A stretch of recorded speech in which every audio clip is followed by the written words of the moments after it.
Alrighty, welcome everyone. I'm Teeaboo and I am here for Retro Monday OVAdrive. We are continuing to watch anthologies, and so our choice for today is basically the only choice available to us because we watched the two other ones, and now we're on to this one.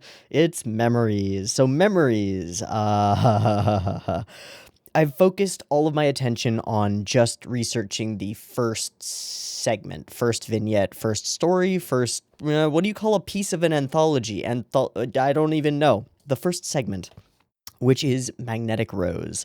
The entire thing is, of course, Katsuhiro Otomo's Memories, and if you don't know who Otomo is, well, if in most recent memory, he directed the beginning and ending of Robot Carnival, which is something. But he also wrote the short stories that became all three segments of Memories, and the result is something that we're about to see, and I don't really know. This particular segment was directed itself by Koji Morimoto, who also worked on Robot Carnival and was the creator and main animator and director of the Franken's Gears segment, which was gorgeous, if utterly weird and somewhat incomprehensible, but that's okay. And this first segment has been scripted by Satoshi Kon. So you take Morimoto, Otomo, and Kon, and throw them into a blender, and what we get is the next 37 to 40 minutes of content. Shit.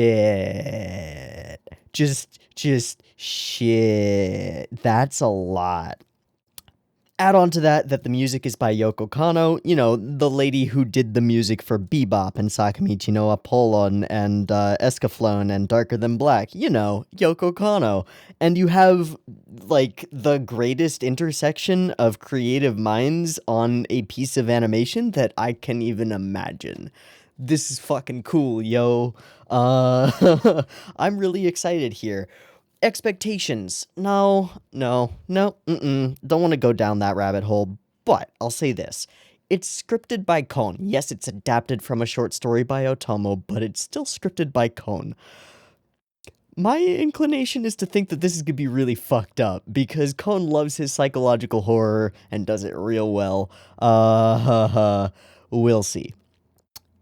But I don't really have any other expectations other than it's probably going to be gorgeous. It's probably going to have some absurd animation because of the people involved in it. It's probably going to be fairly spotlessly written in terms of making sense as a story and being horrible as a story, because that's what Kon does usually, I think. Except when he does, Tokyo Godfathers, and then, no, even that's pretty horrible in its own way, isn't it? It's the most wholesome form of horrible, but it's still a tragedy, isn't it? Shit. We're in for it. Okay, so we're in for this thing. I don't really have any expectations. I feel like having expectations is a silly thing. I'm just gonna go into this and see what we see and see how we feel about it. So that's what we're going to do. Each one of these segments is 37-ish minutes long, which is long. As long as a normal OVA. So we're going to break them up. If things change and I decide to watch more than one segment, then we'll do that. Unfortunately, unlike Robot Carnival, I don't have them all as separate files, so it's not break-upable as easily. But we'll figure it out, and I'll just, probably next week start on the title card for the next one, or something like that. We'll see. We'll play it by ear a little bit, but I doubt that I'm going to be able to do, effective analysis on all three segments of this movie today. There's just no way. It's not happening. Also, I'm overheating, and I need to splash more water on my pants so that they evaporate, and there we go. That's so much better. Oh my god, that's so much better. Haha. All right, let's watch the first segment of Memories. It's called Magnetic Rose. I don't know what that means. I don't know what that refers to. I don't know fucking anything. Let's find out, shall we? So, I've got Memories up and ready to go. I downloaded it off of Nya. If you search Memories on Nya, you'll find a couple of things. If you sort by seeds, the second one that pops up for whatever reason is the right one, and it's the one that has Rapta in the title, R-A-P-T-A. So, find that version if you want to have the exact same version. Otherwise, we are set. So, Memories. Part 1, Magnetic Rose. 2 versions, picture-in-picture version in the description, timer up on YouTube, beep beep timer. Let's go.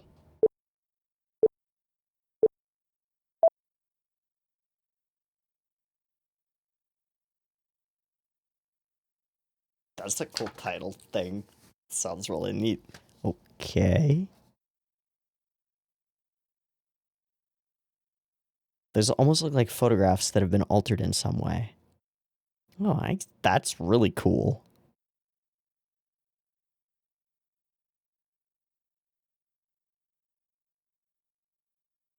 That's really cool. All right, whatever. Nice title.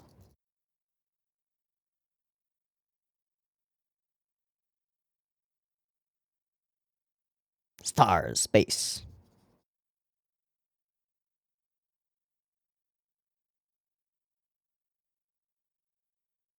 What are those hollow echoes?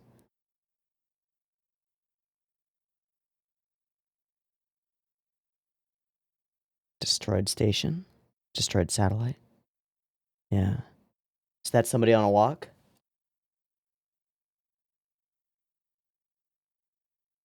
Whoa.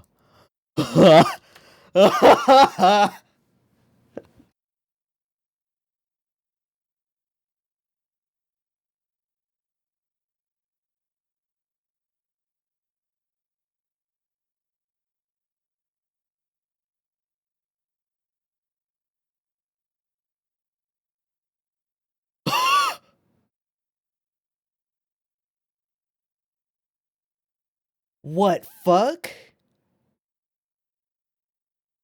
Dude, what did we just start? Oh no. Ha. Ha. Stay inside. So they're a junker or a, like, destroy broken things?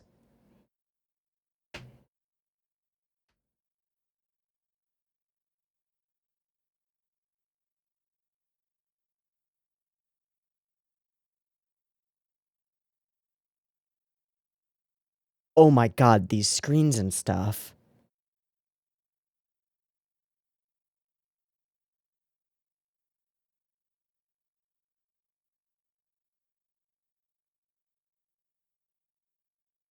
It's so beautiful. This mechanical shit, what?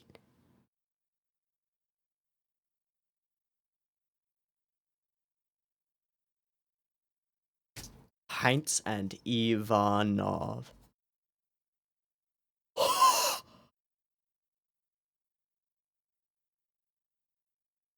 Pay and a half.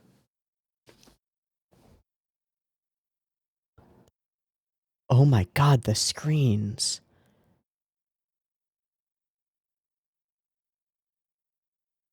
This big junker. The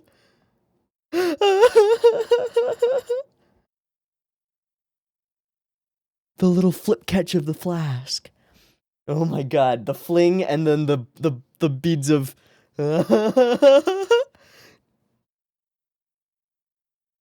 Sure.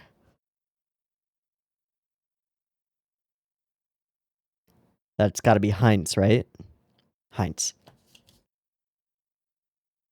Aoshima. Well, there's our main character.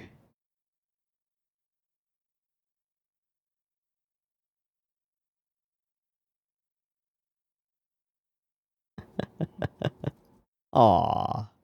He's dead. He's so dead. That guy's dead. Oh no, he's thinking about multiple lovers, so he's kind of scummy. So maybe he's not dead. He's probably dead.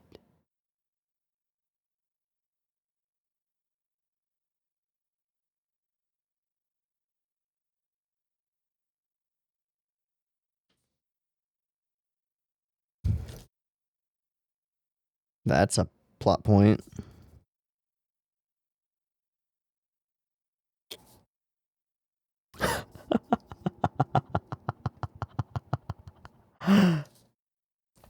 Oh, what? Unexpected beacon. Oh my god.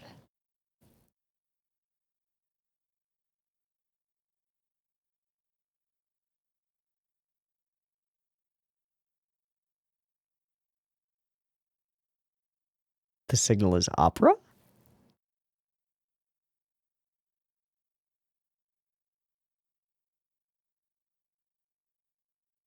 That's super creepy.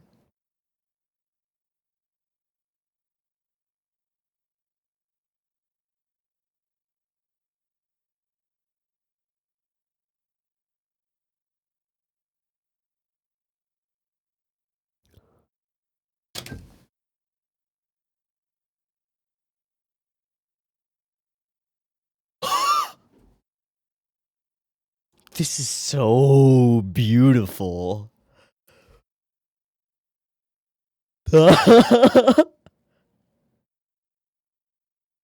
Okay, they're just having fun figuring out how people would move. It's oh my god. The graveyard of space. Well, we shouldn't go there.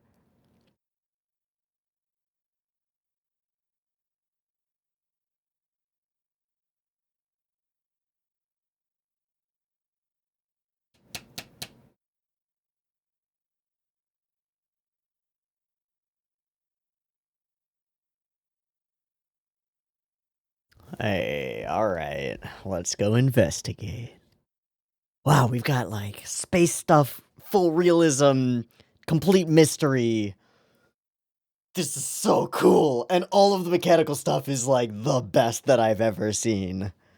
It's like watching the Ginga Eiyu Densetsu movie again, except it's so much better in terms of like visual fidelity. Wow. Graveyard of space indeed. Yeah, if you could bring any of it back. What are they there from, though? Wars? How long has humanity been space traveling? Unknown.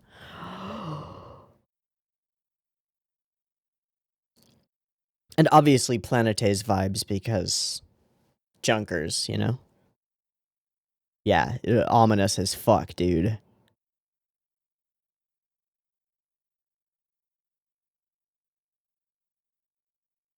Nani?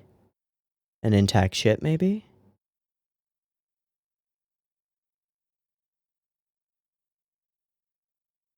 The Rose?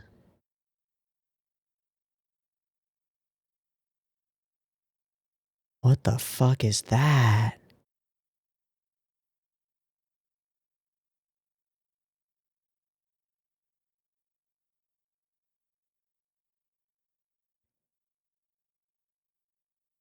The magnetics? Like, bringing it all together? Wow!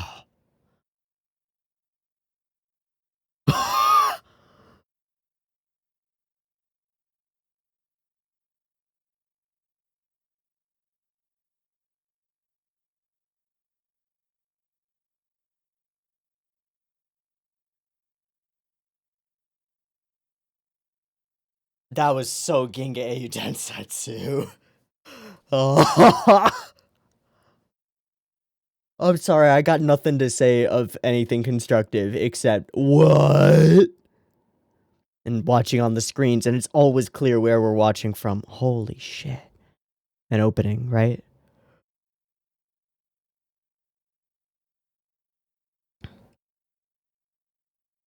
If this is the title, then those are all the petals, right? Petals of destroyed ships? Jesus opera. Wow! Oh my god, they just animated the whole thing.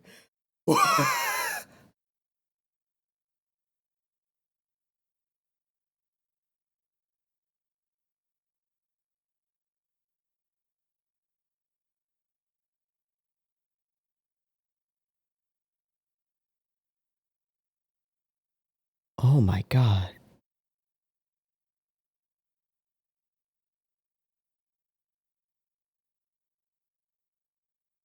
Huh.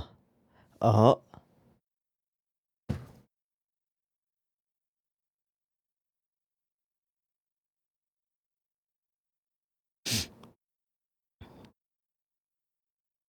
And showing us his daughter and wife. Okay. For the record.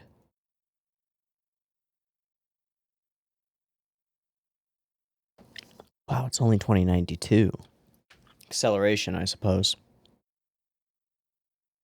Was there a war? There must have been.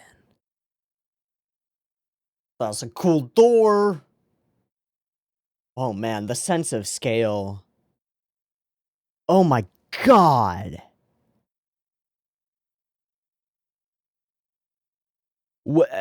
How is that being... How are we first personing that? How was what? How did you what?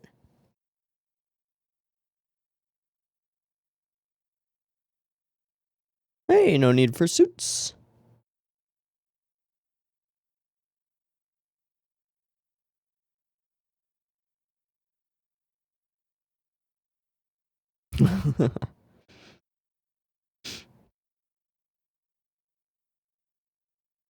Oh my gosh.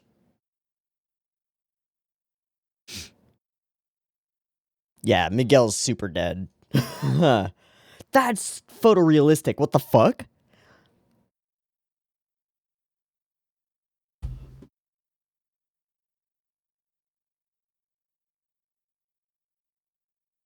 All of the movement. Whoa.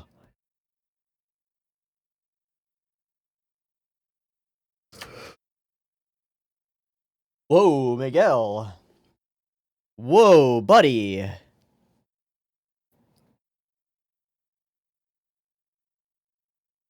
Oh, something was wrong with Miguel's thingamajiggy. Oh, no, he's okay.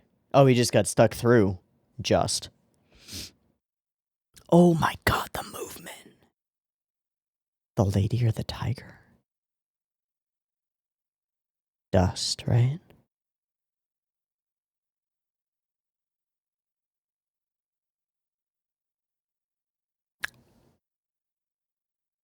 What? Like a foyer?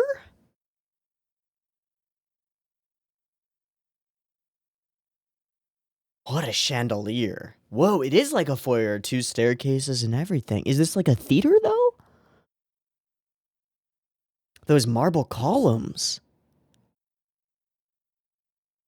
Either or. Really depends what else is here. It's 8 points. That's odd. I suppose it's just a rotunda and not symbolic. The statues.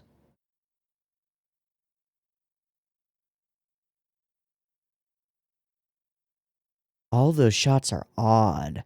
How are they doing all of that lighting on that marble to make it look like fucking marble?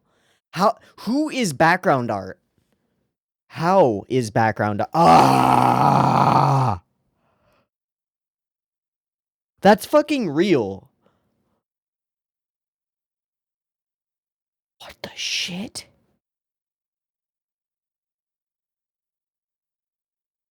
Who's in that painting?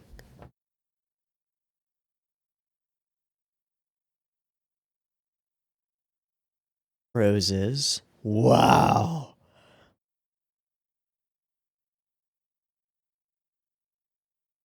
I bet she's fucking dead, dude. It's been a while.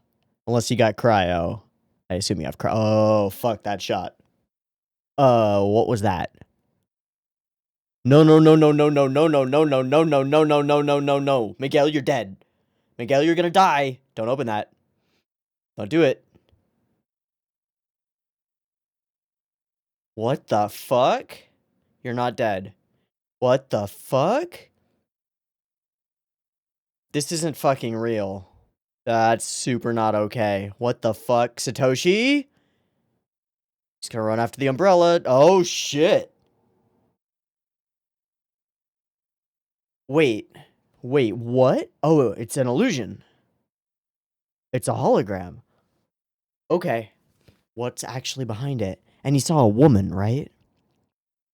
Do different people see different things? Because he was all about women, right? Oh yeah, girls, girls, girls, chasing girls, right? Is this a weird?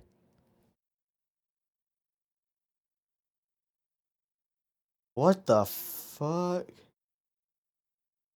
What's in the bowl? What's in the bowl? Is it real food? Or is it like dust? Oh no, it's just a herald. I don't like that.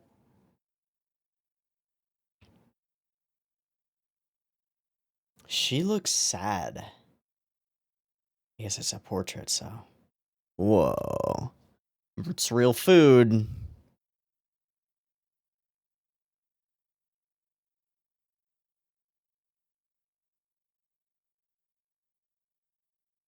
Look at the vintage on the wine. Look at the vintage on the wine. Look at the vintage on the wine.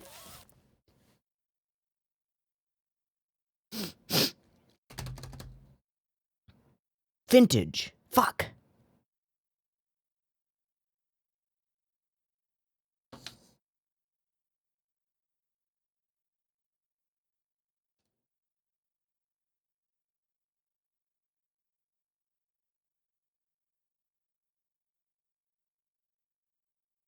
Plumbing doesn't work.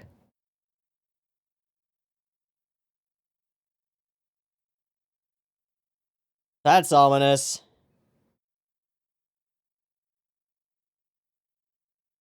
Wine's gone bad? I didn't know that wine went bad. Oh. Oh. It's all fake?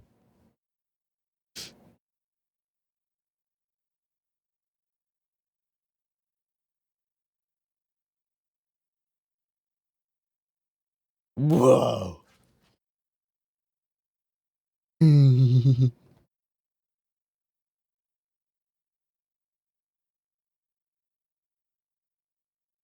Music box? I don't trust music boxes. I've never trusted music boxes.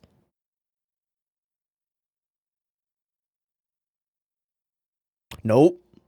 Nope. Nope. Roses. Mirror.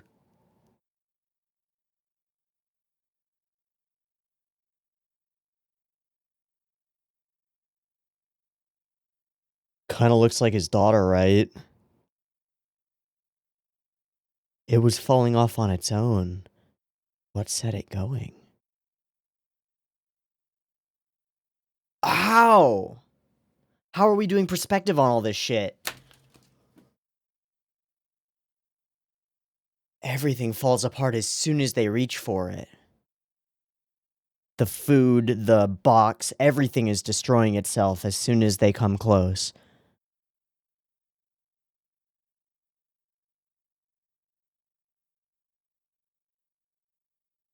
Gonna take one?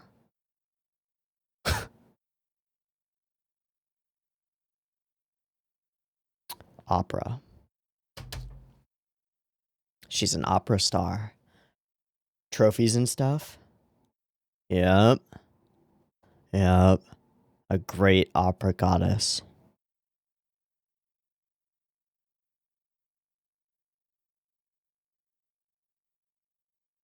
Who sings evermore?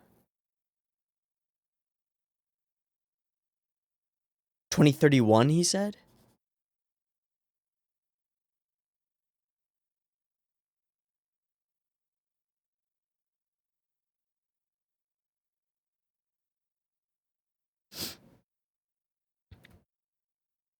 But why? And it's all shattering exactly like that. Yeah. Turning to fucking dust. They're not fake, dude. They're wrong. There's something really, really wrong. What just happened?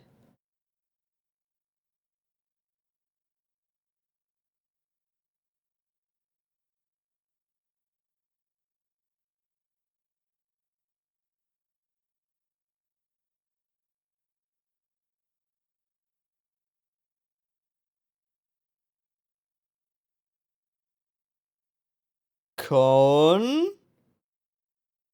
Cone? What are you doing? Is she pregnant?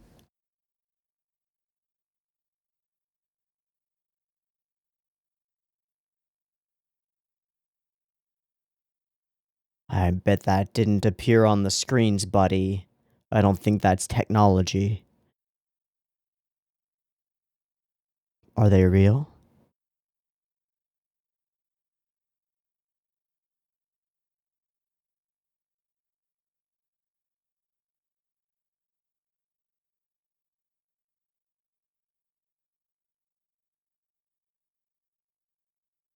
Yeah, and they're fucking wilted now. What the shit? From your Carlo. Calro. Yeah, a little bit. Okay, they do have cryo. Well... Um, um, what? This is a fucking creepy haunted mansion I don't like. You're gonna split the party now. No, no, no, no, no, no, no, no, no, no, no. Then Miguel will die. Well, he's dead. He's dead. Dead boy be dead. Let's go for some fucking horror now. Again, these first-person shots.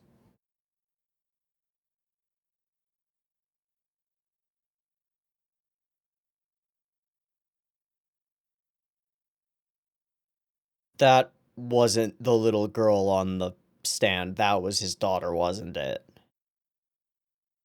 What the fuck?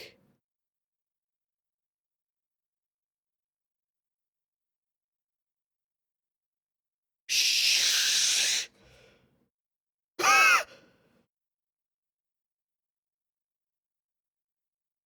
That is the most amazingly creepy thing I've ever seen. She was only running through the mirror. What the fuck? The visual tricks. Oh boy.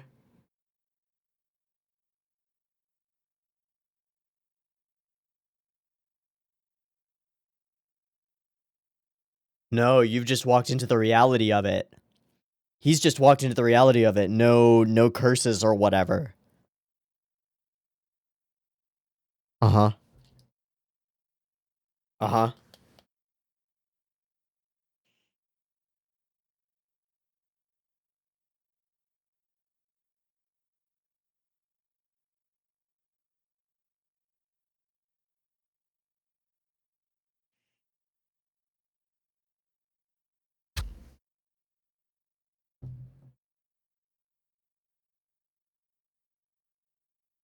He's quite gray. Yeah, that's not half finished. That's something wrong.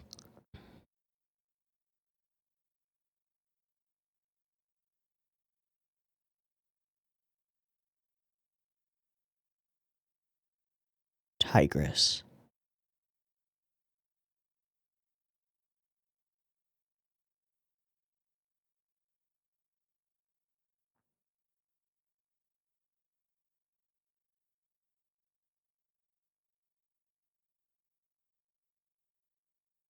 That's a hanging person. He was murdered? Shit.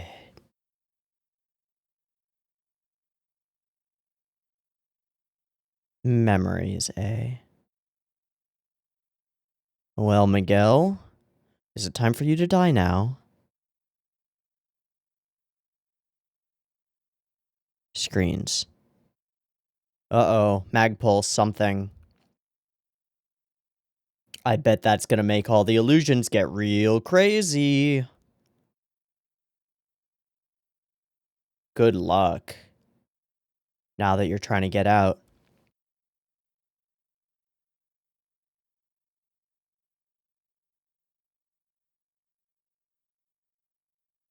Kiddo, you are boned.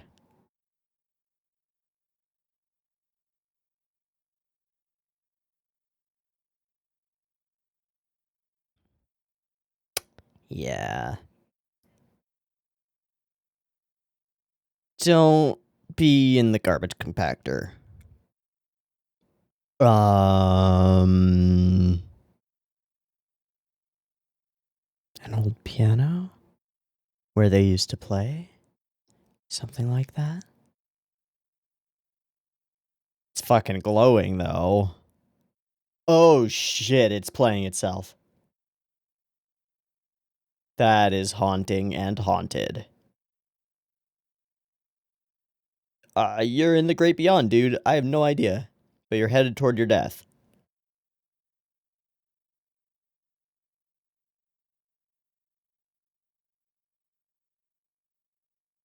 Do they hear anything?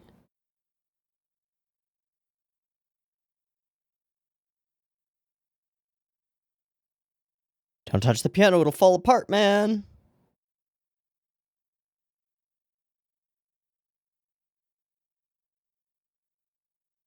Or that.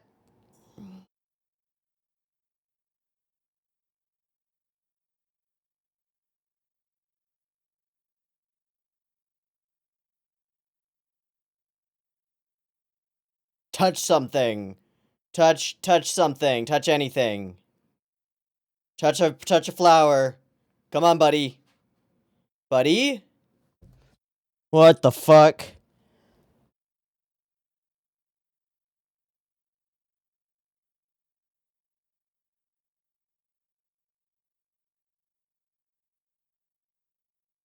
He did over the comms. But what will you see? This is a trap for everyone, right? Blinding lights.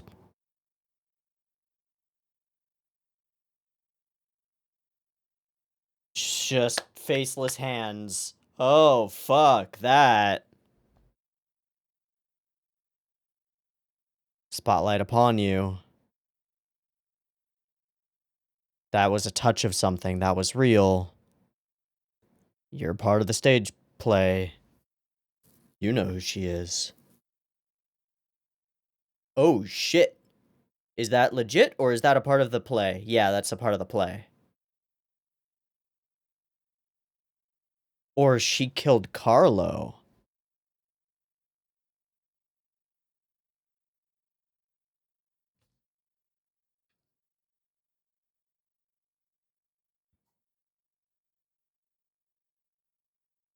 That is the girl. Oh, God.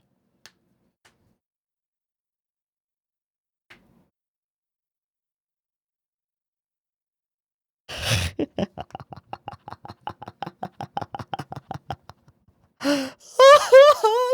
so cute. Oh, no. Oh, no. This isn't real, dude.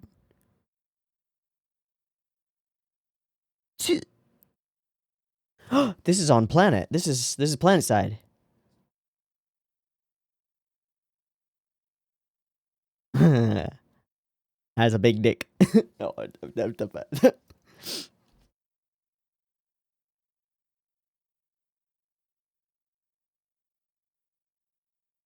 okay, I was expecting it to be Ava for a sec there. It's like a normal family. You can really see the Satoshi Kon now, yeah. That little kid's character design is so little kid. She's like a little bit chubby and just young and as fuck and aww. The hyperrealism is insane. What the fuck? Yes, but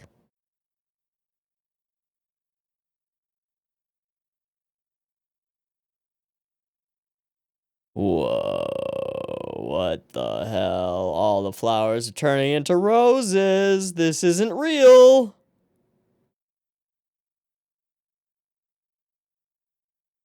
Oh, shit.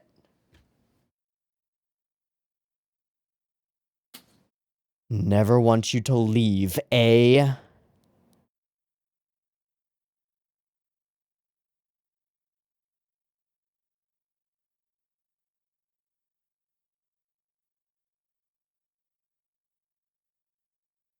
What fuck?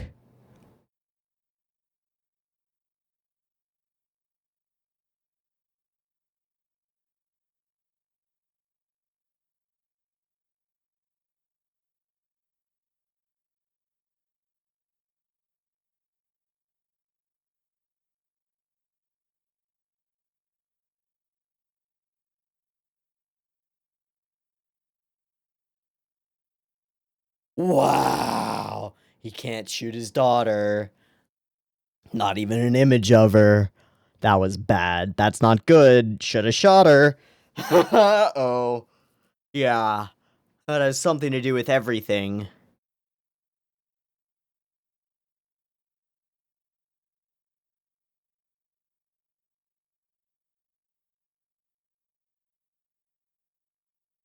Just shot some things. They really want you to stay. Nope.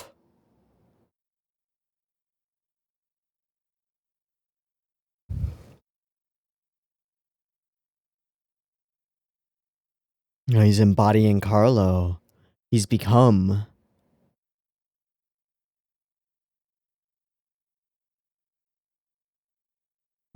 Oh, fuck! Well, he's dead.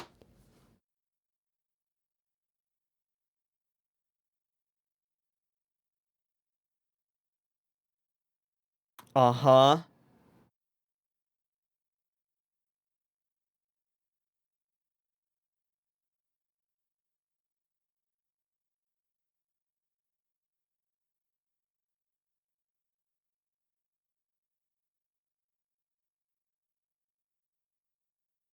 What is that woman person?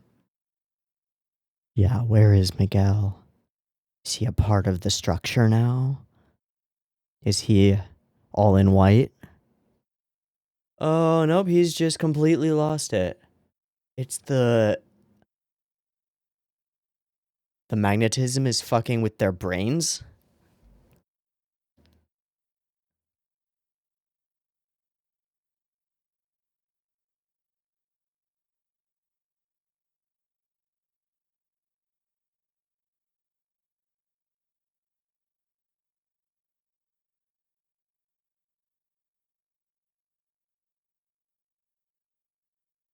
Eating?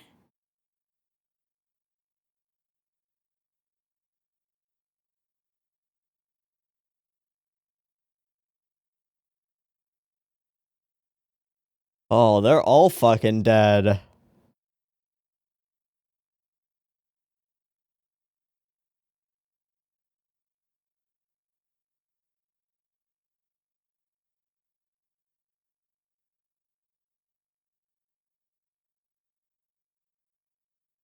Yo, save yourself. Miguel is gone.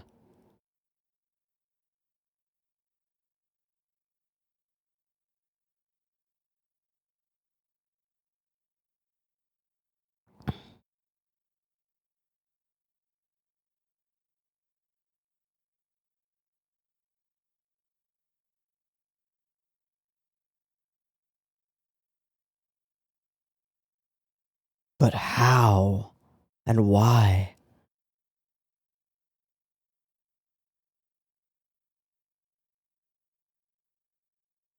Get the fuck out of there. Get the fuck out of there.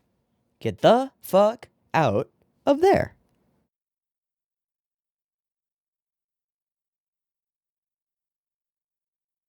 Ava, I don't want to fuck with none of your shit. You can have Miguel as a sacrificial offering. It's all good. Oh, Jesus.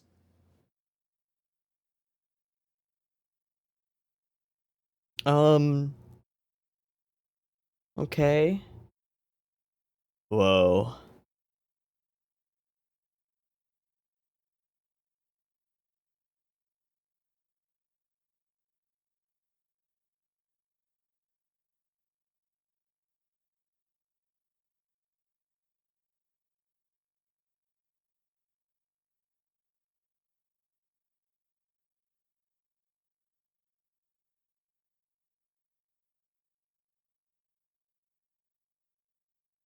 Never. Yeah.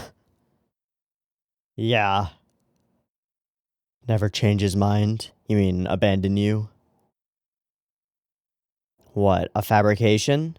Oh, shit.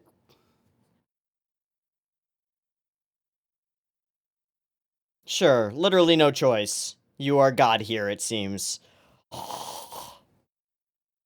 What the fuck? Wait, is that his house?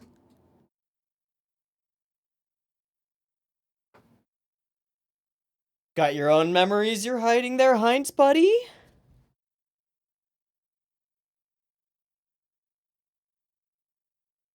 Oh no, she fell. Oh no. Oh no, that's why he became a fucking junker stool.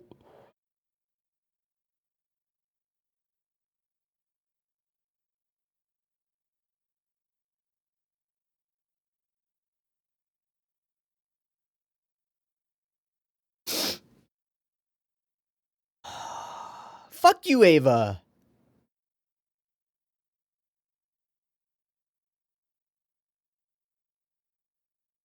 Yeah, you can stay forever with her and me, right? Wouldn't you want to make your daughter eternal? Temptation. Wow, what framing. Oh my god, this whole thing is the most. It's just the most.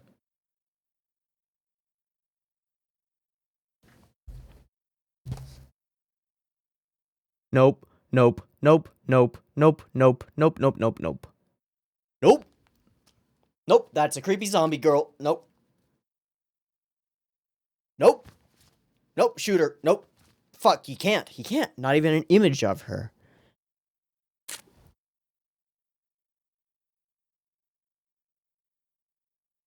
Turn around, walk the fuck out of here. No. Oh, no, Heinz. It's not real. It's not real, dude.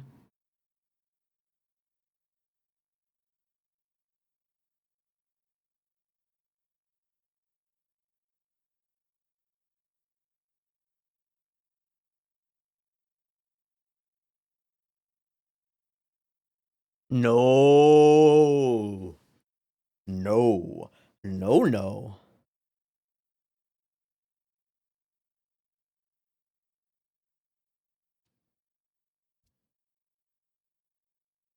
The wallet. The truth. The truth. The truth. Yeah, the reality. This isn't real. That's not her. Pick your shit up and get the fuck out. Turn around and leave now.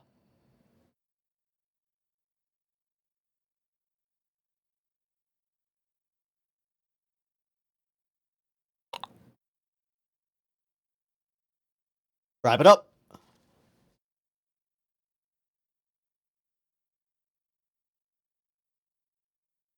Nope.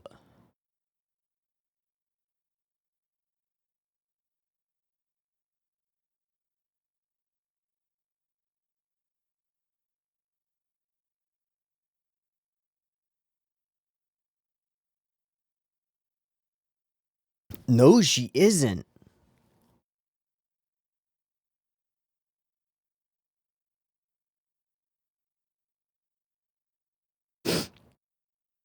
Oh fuck. He just picked up by he accepted.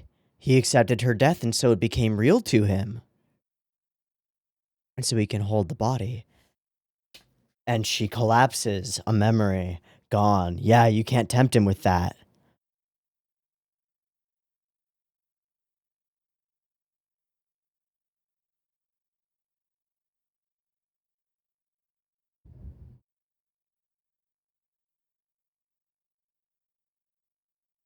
That was the center, wasn't it? It's all going to shit now. Whoa. The rippling bubbling of the hull.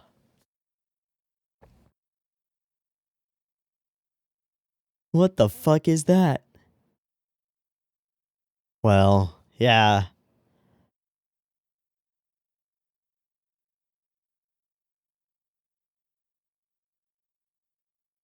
Yup.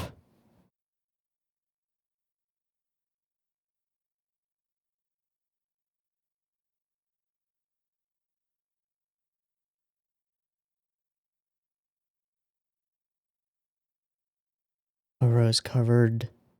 What?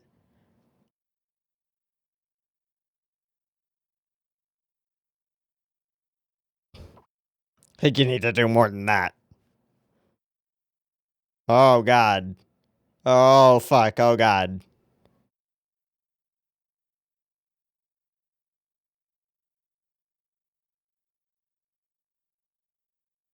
That's so cool.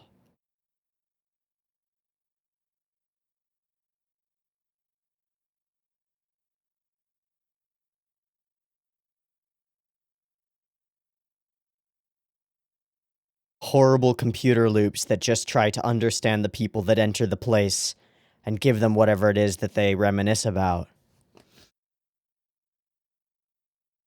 That's an explosion? Holy shit, Captain. I mean, I wish you all luck, but I think you're all dead. The thing that we saw before. Wow.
How you doing, Heinz?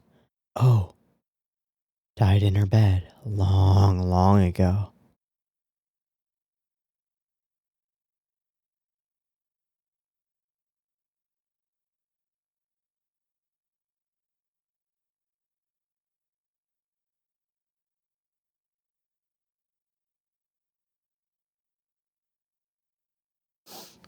Miguel?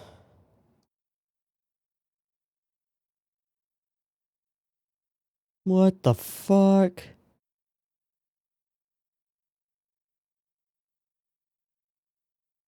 Oh no, this is all gonna explode, isn't it?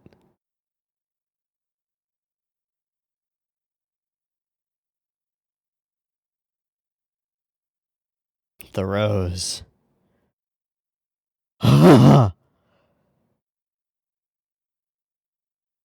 Everybody dies, yes? Okay.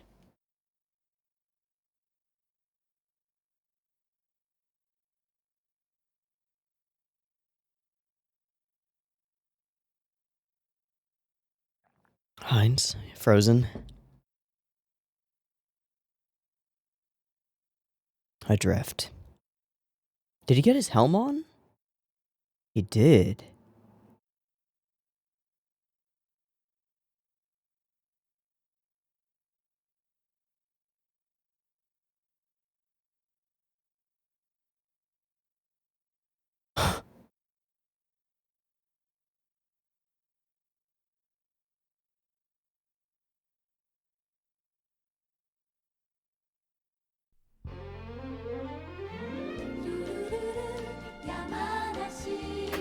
That's the next thing, isn't it?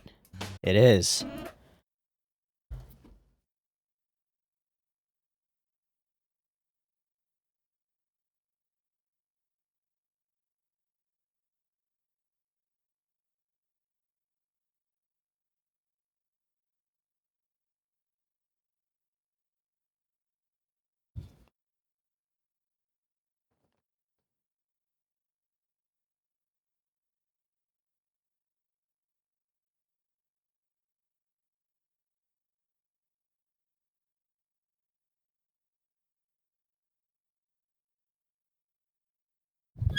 I'm gonna become floor T really quick. Okay. Oh my god, what the fuck? Microphone, come here. Come here. Microphone, get over here. Okay.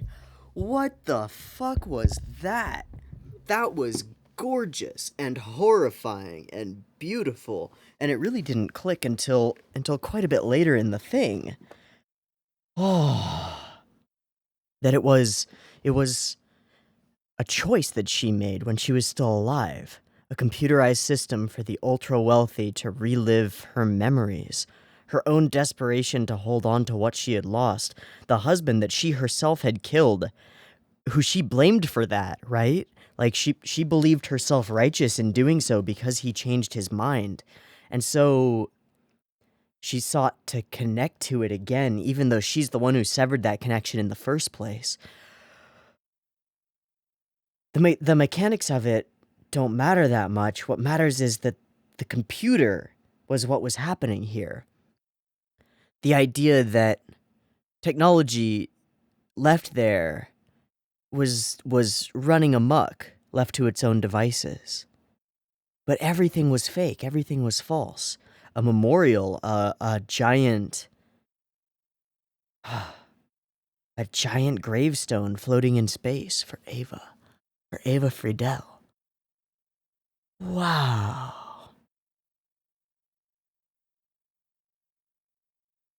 All right, let me sit right here so that I can. Hi. Hello. What the hell was that? Okay. I think we have to break away from the emotional impact of what we just saw, which was a man reconciling with his loss of his daughter, a loss that we could say, I'm gonna sit up. Fuck it.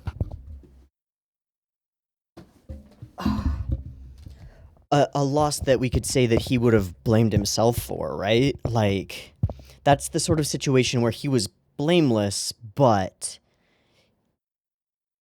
that would eat at a person.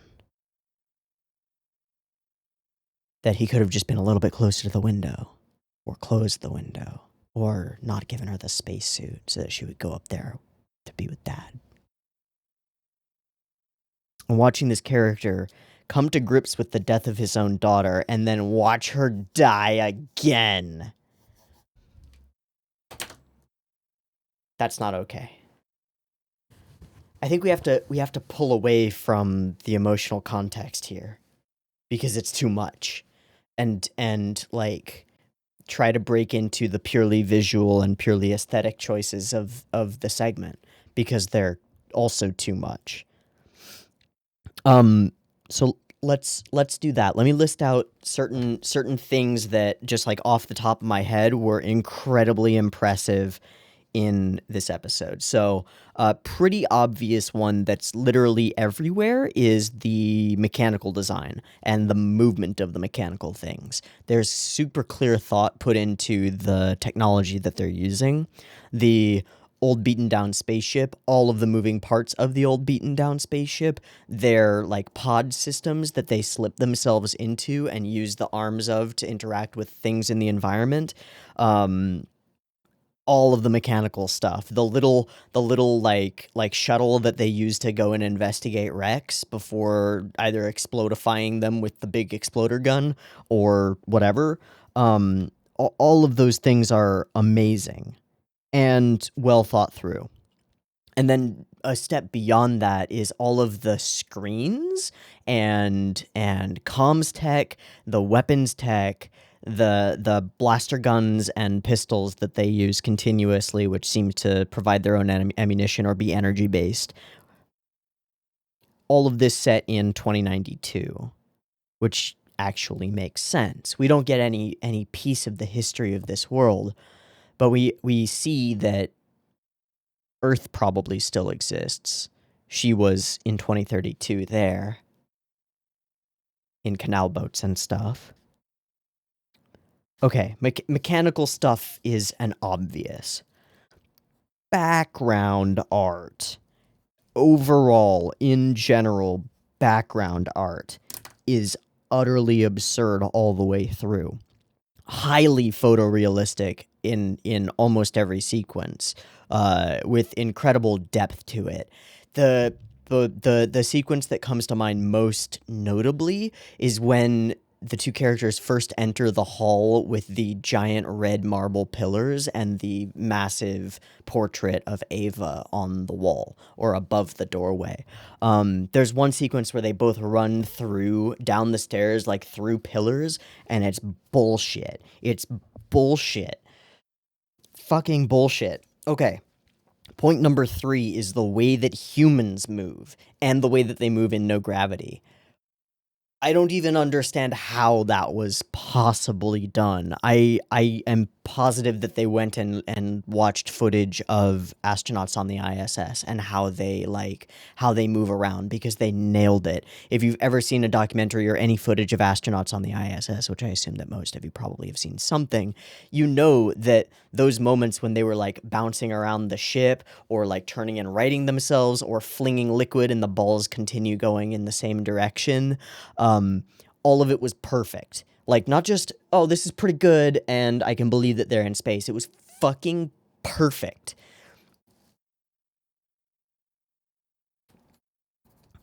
And then it changes completely when gravity comes in, and then it's also still fucking perfect. All of the movements of both of the major characters that spend their time moving around are insane. The way that humans move in the episode is nuts.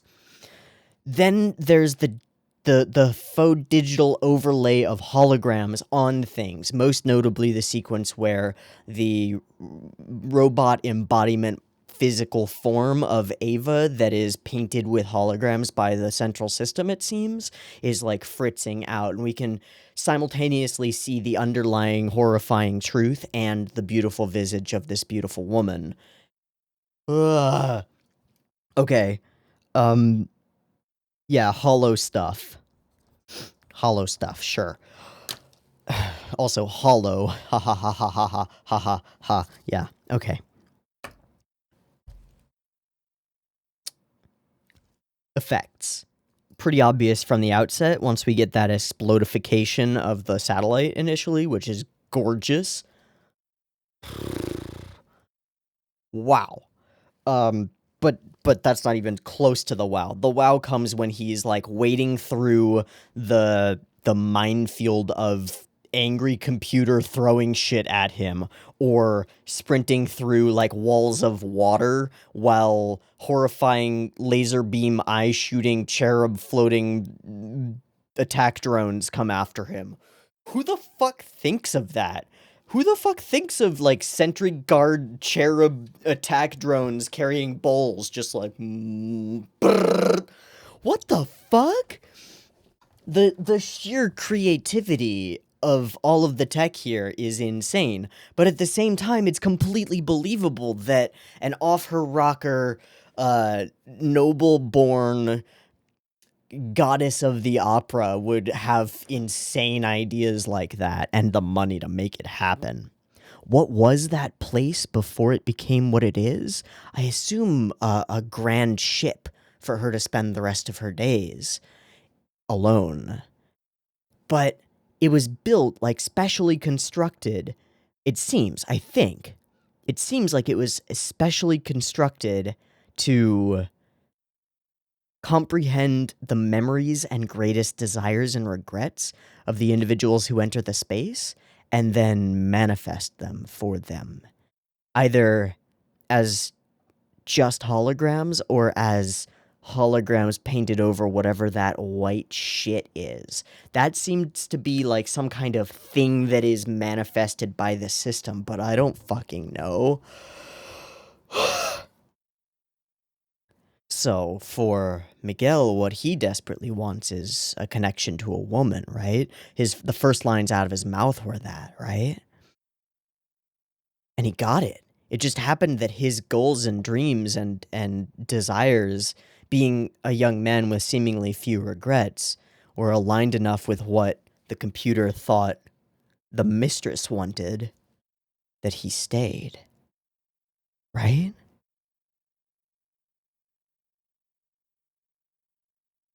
Or something.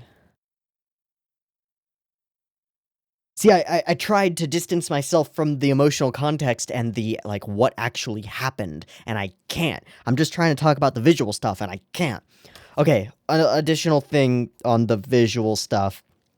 First-person perspectives, FPPOV shots that didn't make sense to me at all, and we need to go look at those, because there's the one sequence when they're first entering the thing where we're in first-person perspective, and it's photorealistic, and all of the perspective on everything in the environment is right. And then there's another one where Miguel is, like, holding up the pearls, and they fall apart, but he looks around first at the, all the jewelry and perfume bottles and things, and before he looks up at the mirror.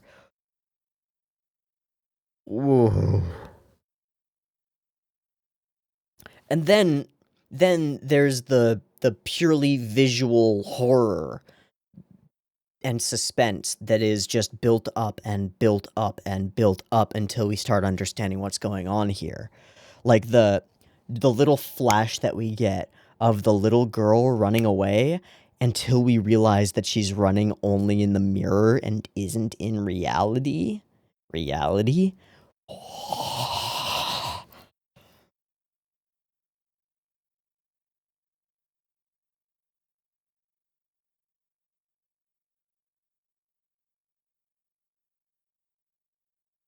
And then there's the whole explosion sequence where Heinz is holding on for dear life in an absolutely gorgeous cascade of, like, continuously moving liquid and awfulness and destruction as the whole space station seems to be just venting out.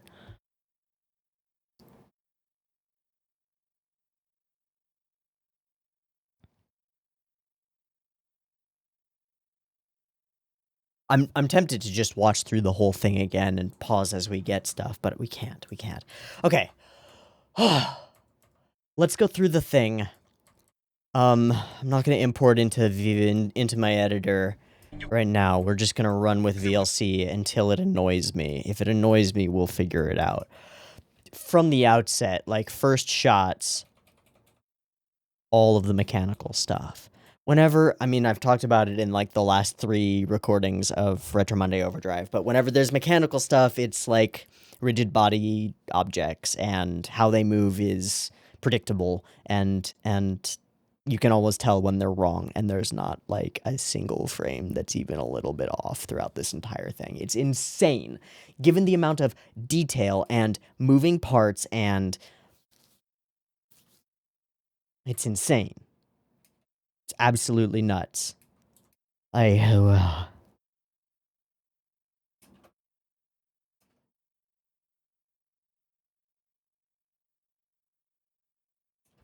And then, of course, effects that are unlike anything that I've ever seen. And then it, like, shatters out and reforges and implodifies. Woof. Gone. Title. Opera in the background. Oh, can we just say that Yoko Kanno's score is nuts? Almost entirely operatic, and everything that it needs to be in every moment that it needs to be there.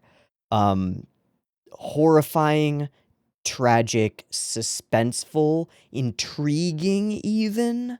And then the beautiful song as everything collapses that is, like, contrast of emotional content that just left me, like, just in kind of shock.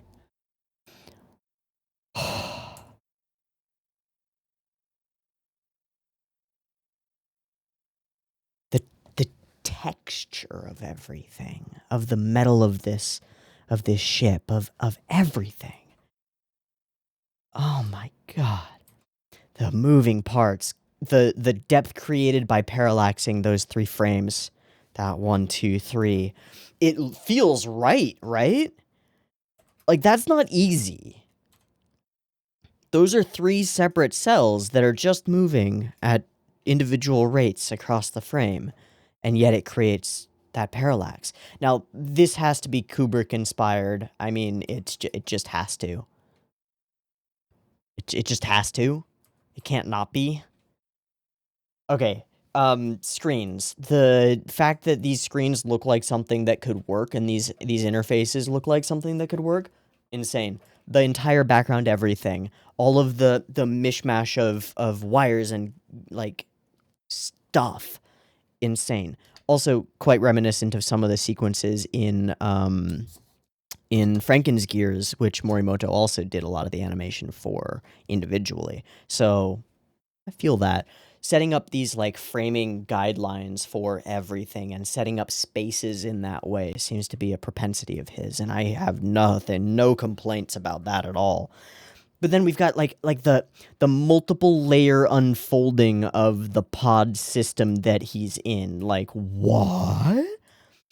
The upside downness of Aoshima, the friendly big ol'... I mean, he reminds me of the secondary character in Cowboy Bebop, whose name I forgot, but whatever. He reminds me of him quite a bit. There's a lot of Bebop-y vibes with the old Junker and all that shit. The distortion, like... The distortion caused by a pretty shitty camera and then being sent here, the fisheyeing and angle of everything is right. Like, why? How? Why? Because it's right. Because it had to be right. Because the people who made this are obsessed with perfection, and they got it. What the hell? Okay.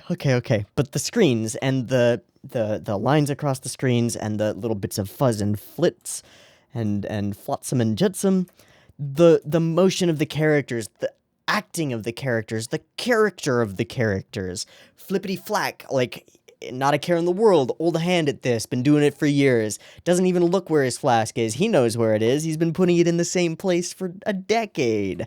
You know that about him, because you know that about him. And it's a flask with a straw, because of course it is. How else would you get the liquid out of a flask? Yeah. It wouldn't work. So of course it has a straw. And then he flicks it. And we see the little bead droplets just continue off. And then there's this stuff, like the way that people move in space, and they're all moving simultaneously.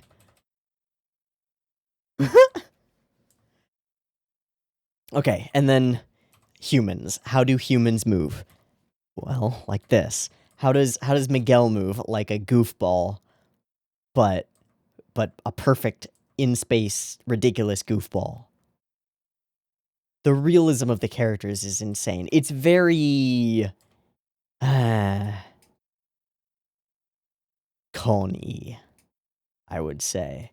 I find the characters and character designs very Coney. Did he do the character designs? He did the script, but did he do the character designs? I already have ANN up. Character design isn't listed. Design, not listed. What about background art?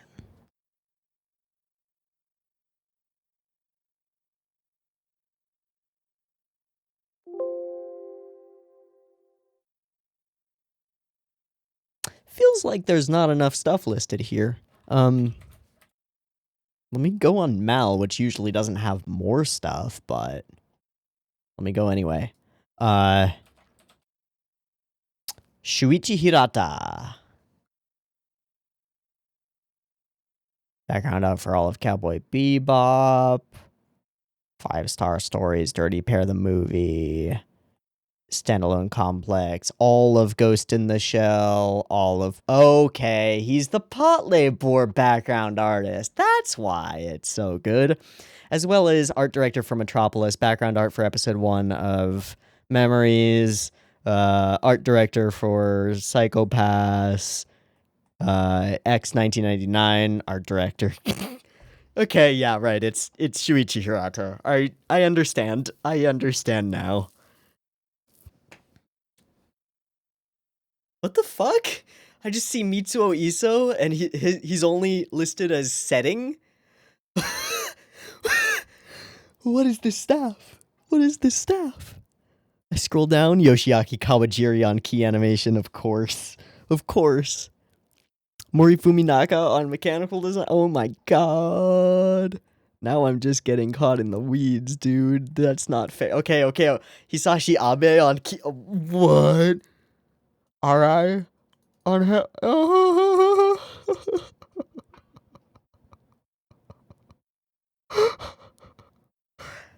Toshioki Inoue for character design.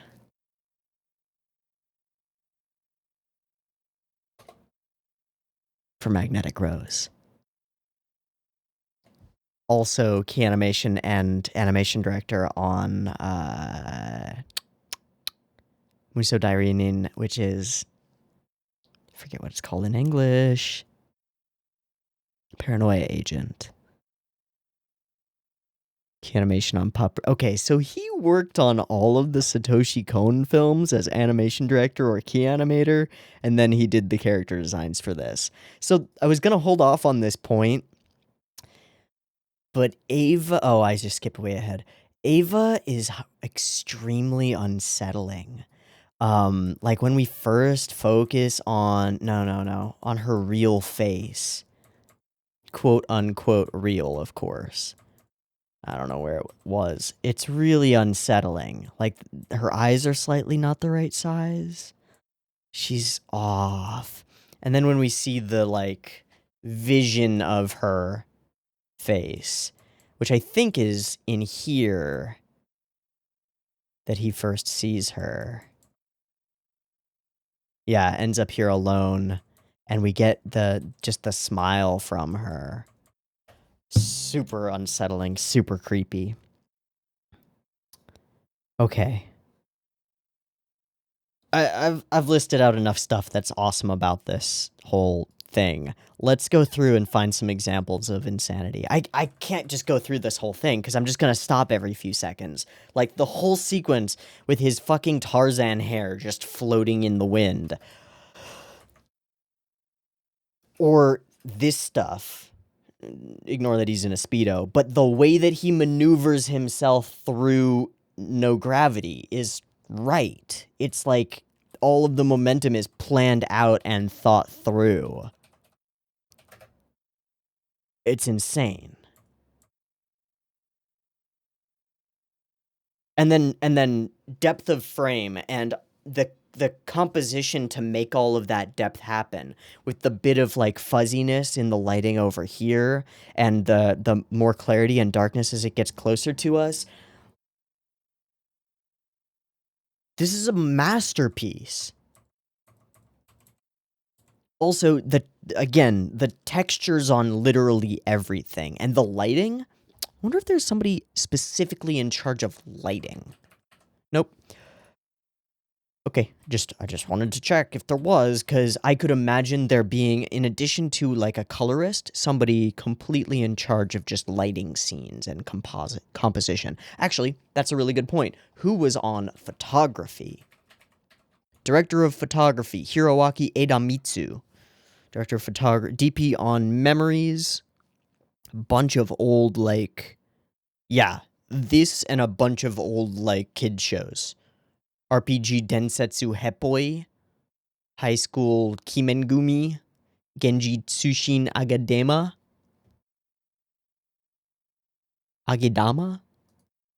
Yeah, whatever. Okay.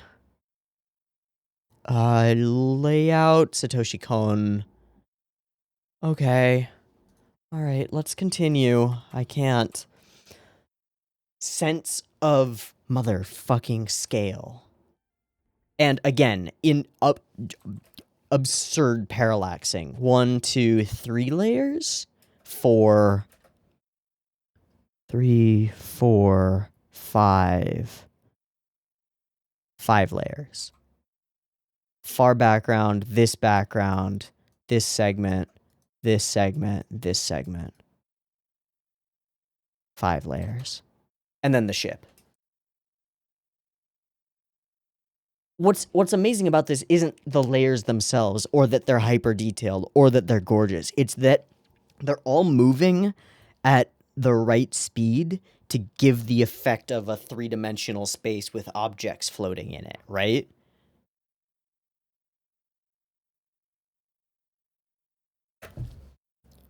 Which means that,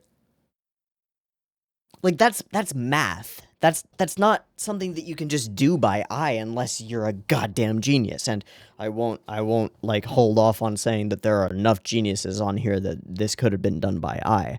But if you think about it, like, think what a top-down view of this shot looks like. You've got pieces of debris, right? Pieces of debris, and the ship is coming in, and like all of the debris is shifting as the camera moves this way and the ship comes in like the other way, right?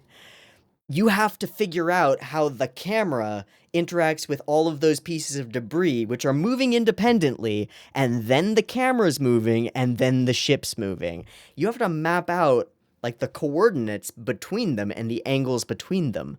Otherwise, it would look fucky. But it doesn't. So either it's a genius, or they did the math.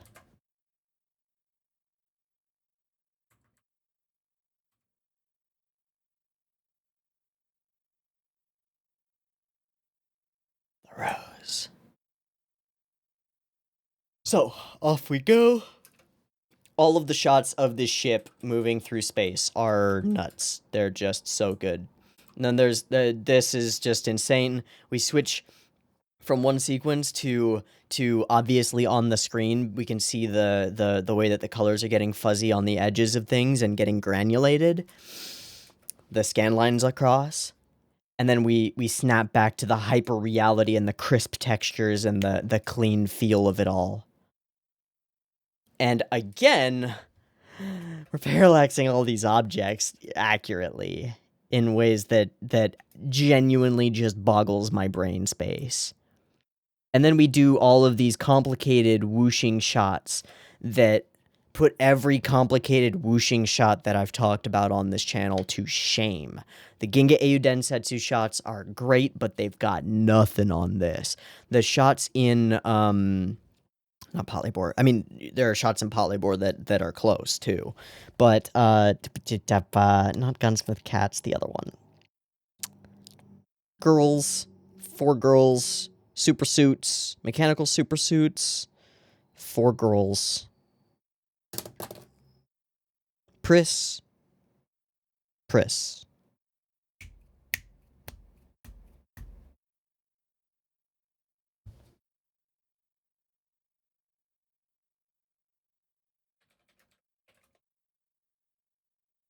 Bubblegum Crisis. Thank you. There were some really good shots in Bubblegum Crisis. Nothing on this. Nothing on. What the fuck? The debris and stuff and... See, this time we're not dealing with angles and things, right? We're effectively static as a camera. Instead, it's the shifting of this massive debris wasteland.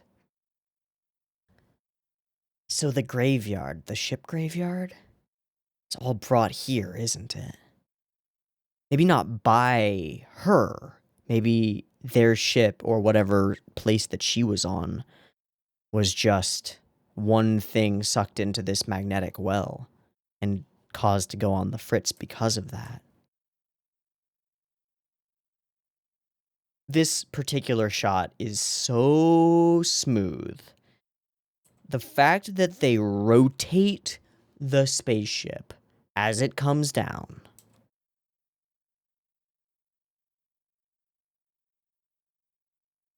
makes this one of the most impressively understated pieces of animation that I've ever seen.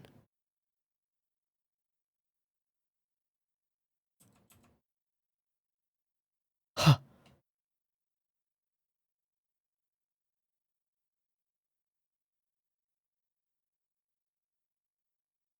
All of the debris. Can we just the light? How? Do you see how it lights individual ridges of this like structure here? How?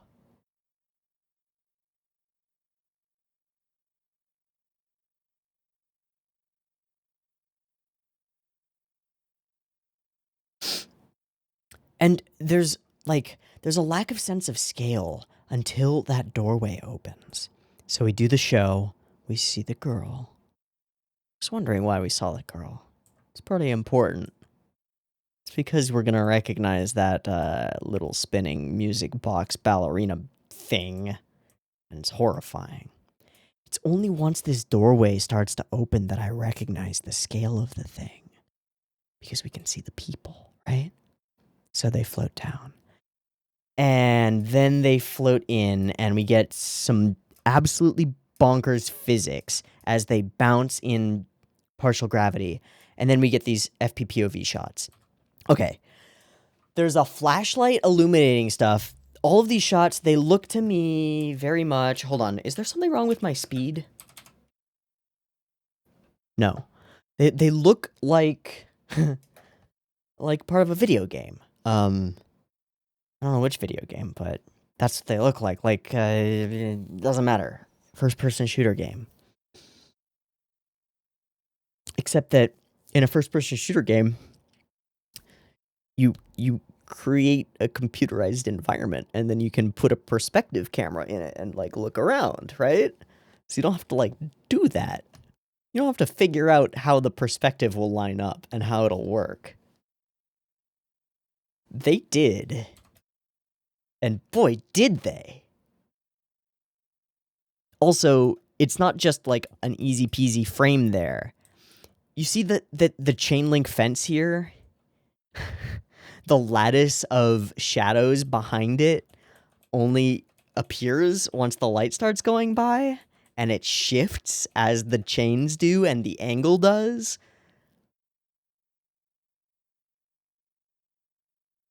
And then the like slight shifting.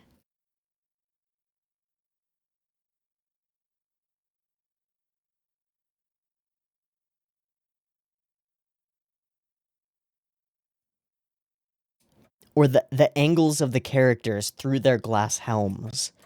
Ah.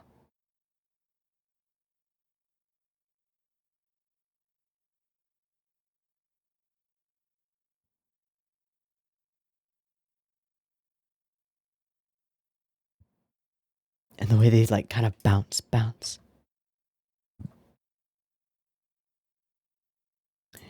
And the horror on Miguel's face in this moment.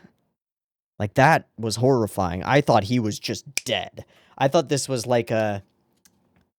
What's the movie that comes before Aliens that's actually after Aliens and isn't as good as Aliens, but it's Alien? Prometheus? Something like that. Where, like, people just instantly start fucking dying, like, immediately. No spoilers, because it happens immediately, you know?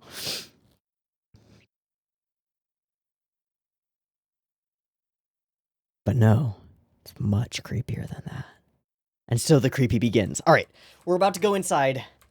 Oh yeah, the way that he runs up here, the little shift of the camera. Like, all of these camera movements are as though there's a cameraman in play, but there isn't. All of the clothing, all of the shading, all of the lighting on this dilapidated airlock, right? It's rusting. You can feel it. The pipes are eaten away. You can feel it. So we open the dust.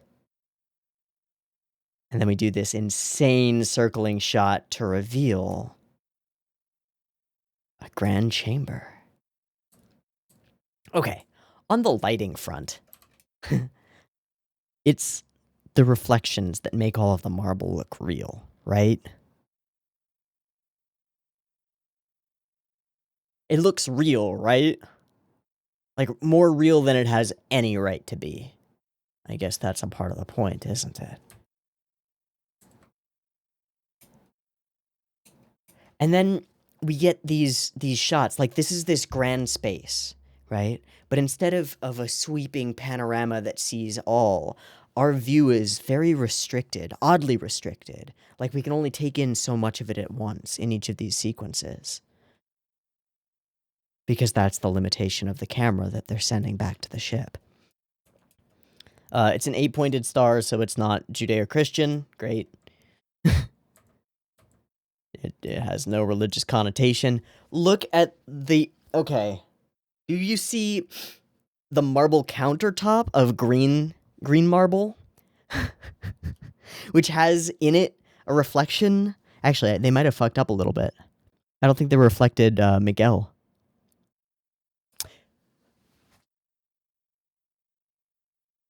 The reflected portion might be higher than Miguel, but I think they should have.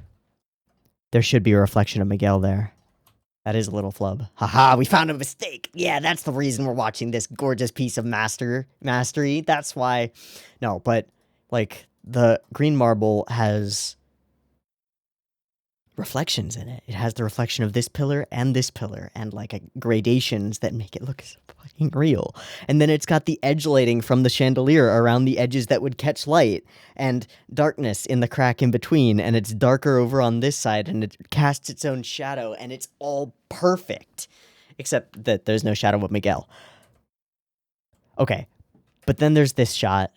They start running here, which is impressive enough, by the way, and then we turn to an angle so that they can walk in between these columns and demonstrate to us that there's even more depth and three-dimensionality than we can see ourselves that is created by these, like, rising staircases and the, like, focal point of light created by this guiding line and all of these lines and these lines.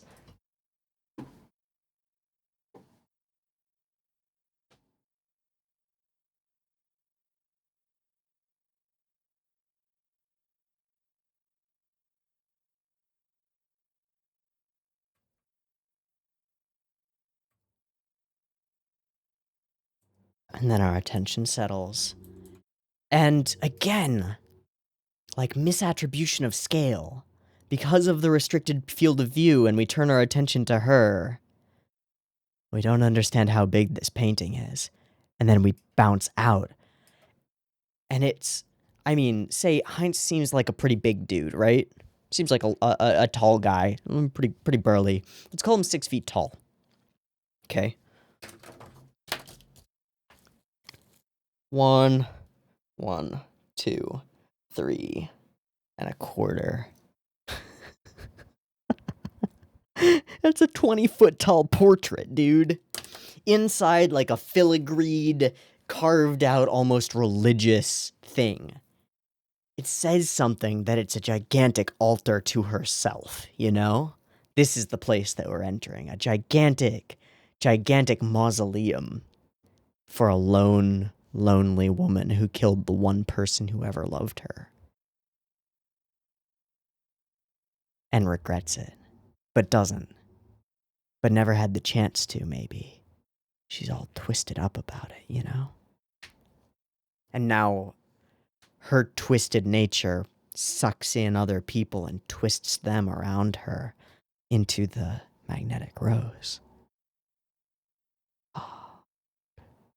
Okay, so, Miguel kind of dies, kind of doesn't die. It's hard to tell. He's a real death flag heavy character. When your first line is about your girlfriend back home, it's like, okay. But then we realize that he's actually a bit of a floozy, if you will, a bit of a sleep around. So that death flag's in a different way, which is he's an immoral lover. So that's also a death flag in a different way. Regardless. That shot. And then the perfect enticing beauty of outside. But how can it be outside when we're in a space place? And then he goes, and it's all okay, kind of. But it's not. There's something intrinsically sinister about her. And it's the eyes. It has to be the eyes. It's always the eyes. But that's such a cone character design, you know? To have an unnerving looking person. Oof. And then straight through the hologram. You really saw a woman? Of course. Creepy fucking angel cherub thing monsters. I don't like it. A feast which is all fake? Why is it all fake? Oh. Because it's manifested out of that same white goopy shit as everything else in this place, isn't it? There isn't an actual food store. This is all a memorial, right? Or it becomes one. Okay, the subtle movement on this shot. Yeah, pour it up, drink it down. Bad idea. Also, can we just mention that there's like genuinely incredible top of the line art pieces that don't exist, like statues and this champagne bottle ice bucket thing with the grand statues over it, and they're all Western inspired. So like all of these candelabras and portraits and paintings and the architecture of the place itself, all of it is masterpiece-ish, except that it's also so opulent to the point where it's garish. It's too much.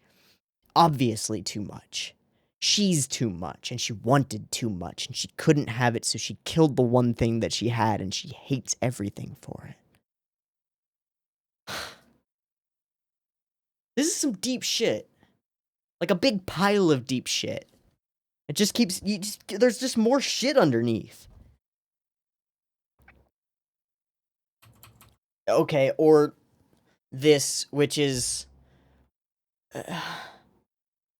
amazing and reminds me of that one very famous graphite or charcoal drawing of like an orb being held by a person and the reflections in it.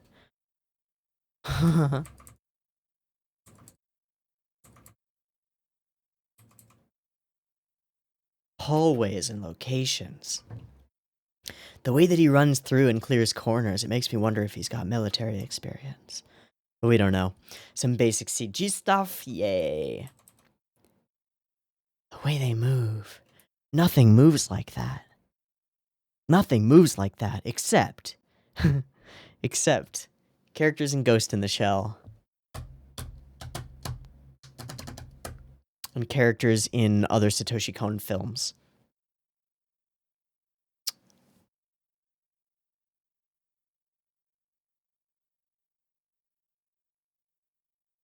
Yeah, that's all I got for human movement that's like that. I can't even believe it. It's almost, it's like so good that it's almost rotoed, you know? It almost looks like it's all been framed out and rotoed, but it hasn't.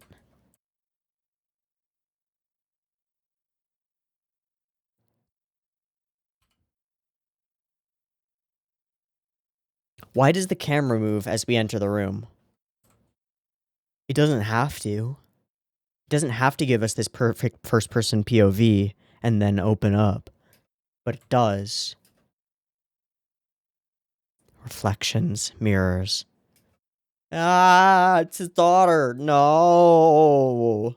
No. Foreshadowing. And of course, he's taken aback by that moment, but he's still repressing it. Okay, here's another one of those first-person shots. How are we... What is this? What? How you... What? What? So, what this means to me is that if we were to pull back from this whole thing, or stitch it together, it would all be fish-eyed out so that we can have, like, an even frame that we go around as we look around, right? So it's all warped and distorted somewhat. It's like a bubble of space, almost like a 360 camera would be. If you're not looking through VR goggles. How you draw this? How you draw this? And everything falls apart as soon as you touch it. The gowns and dresses too. The paintings too. Her memory, her desire of Carlos. And then he covers it over with his own face. And then it becomes his face. And then the creepy, glitchy hologram, which is also somewhat foreshadowing. The music goes on, but the image falters, falters, falters.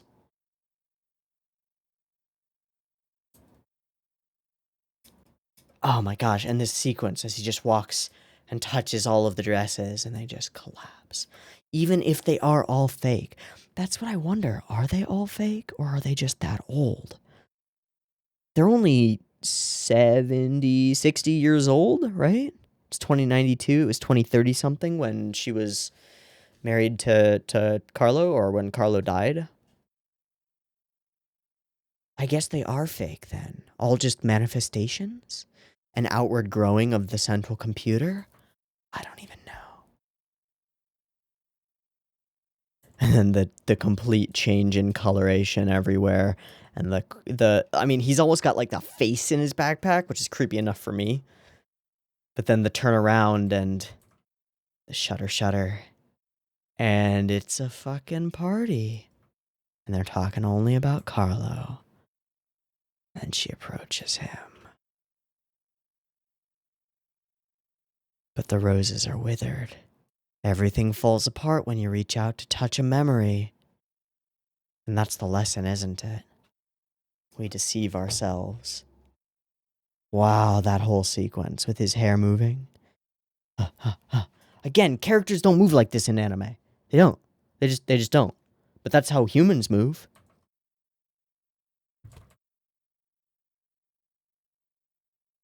And then we get our nice little moment. Okay, just the texture, like up here, caused by the reflections of light, that's believably a canvas with believably paint on it. What the fuck? Okay, and then the entire perspective shift as he walks by these stairs, and these stairs move past the background and everything moves past itself. What the fuck?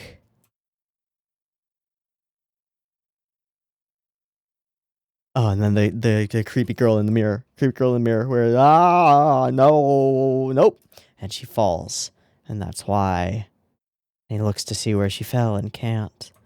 Then we look over here. We move the camera, move the lighter. Oh, yeah, Spin. Nope. So he is looking straight down that hallway, right? Nothing there. Turn to the mirror. Oh, shit. And all he catches is a flash. The way that the spotlight functions overall is so nuts, because it doesn't just, like, spotlight a circle. It spotlights a beam of light in the form of a circle hitting an angled surface, and multiple angled surfaces at the same time. Fuck! I'm angry at how amazing this is. And then we get bleeding statues, which is a big no, and more stuff, which is a big awesome. And then dilapidated portions, unfinished portions, because that kind of like inscribing is a part of what before they do a great relief, stonemasons will do that. They'll sketch out the shape of things before they cut them into the stone. So maybe a part of an unfinished thing.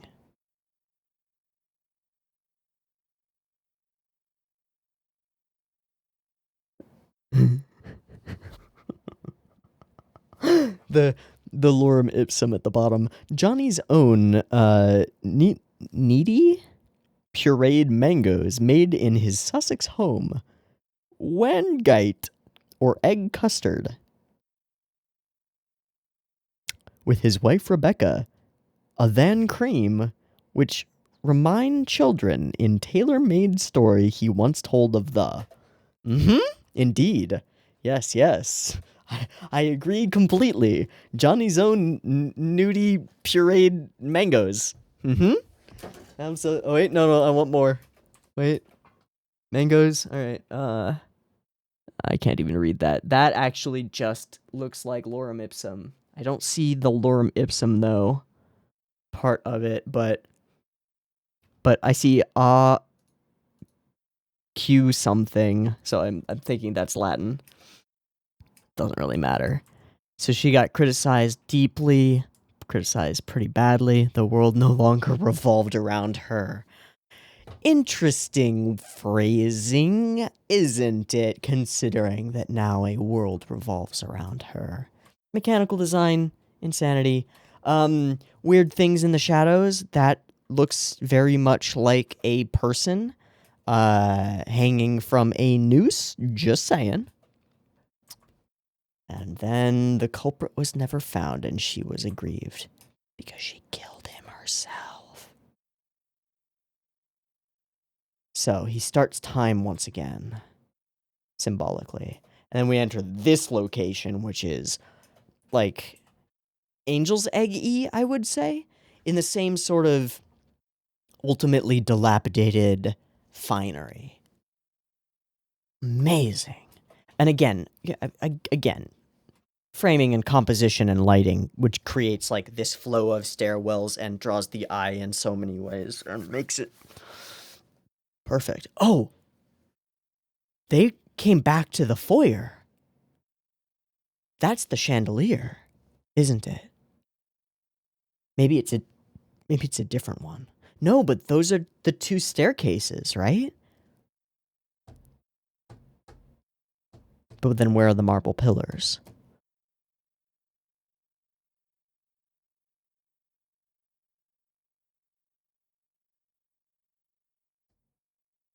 Huh. I don't know. But at this point, the mag storm starts getting crazy.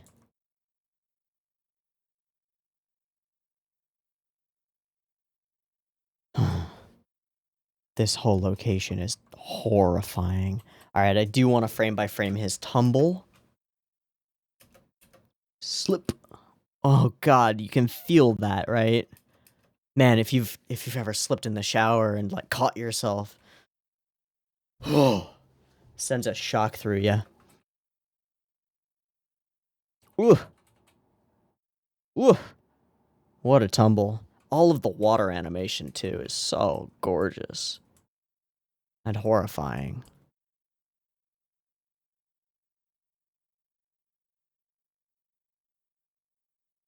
And it's like blood or wine. And there is a glowing piano playing. No, no. No, no, no, no, no. Don't touch the haunted thing. Don't do it. Don't do it. Don't do it, Miguel. Oh, you did it. This whole rotating shot is amazing. It's just amazing. The continuous expressiveness of him.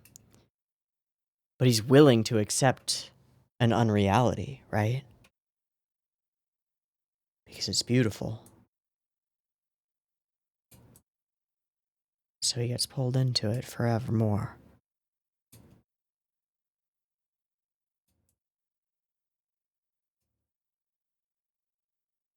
And then we end up on stage with disembodied clapping hands and, oh God, and her own deepest truth that she killed Carlo.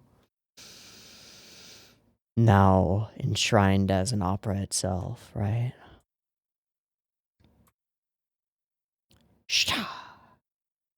With all of the drama of a performer and the cold, cold eyes.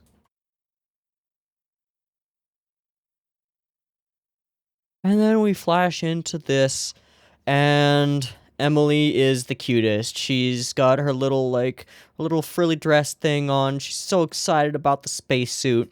She's not drawn the way most anime children are drawn. She's drawn chubby with sort of thick limbs, like a little girl, like a little child.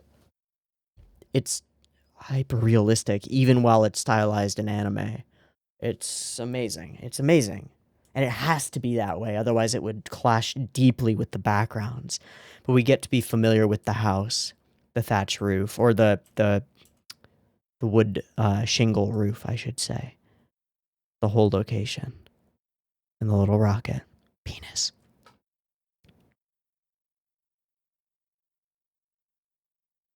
Lighting. Just gonna say lighting. I think you know what I mean. It's everywhere. And then everything starts contorting, twisting, each flower falling out of its memory and then reshaping itself to fit hers, to fit Ava's. Roses, always roses, right? Because she was an opera singer. That's what is given to opera singers after a success, after a performance. Bouquet of roses. So, of course, roses. So he freaks out a bit. And then this is where we get that sinister beauty. It's in the smile, right? The teeth. This is so purely Satoshi Kon creepy. There's nobody who does it like him. Shit, we're gonna have to watch Perfect Blue at some point on this slot. It's part of the plan. It was from the outset, was to watch some more Kon films, but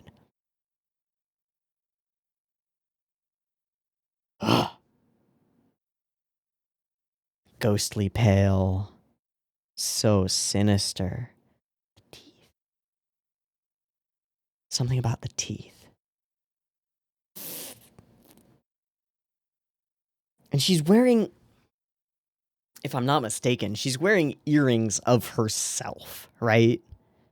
Like, those are the form of, like, little ivory carved portraits that are super expensive and ultra intricate, and I think they're of herself. The world revolves around her indeed. And it was just dragging him in. It's got, like, pipes and manifestations to... I don't even understand this material, this substance. But I assume that this is like... It's like candle wax, but it crumbles? It's like it's coating over the real things underneath, but it's not. It's forming them, right? And it's not a hologram or an illusion either. It's there. It's just big no-no. Big no-no, no-no-no. So he shoots up the entire thing. The effects animation on all of this and the explosions and the exploding fragments of weird wax shit stuff are amazing. It's just amazing. The bullet holes all appear in perfection. This whole sequence is so hard to orchestrate. Layers and layers of beautiful smoke. I mean, it's beautiful.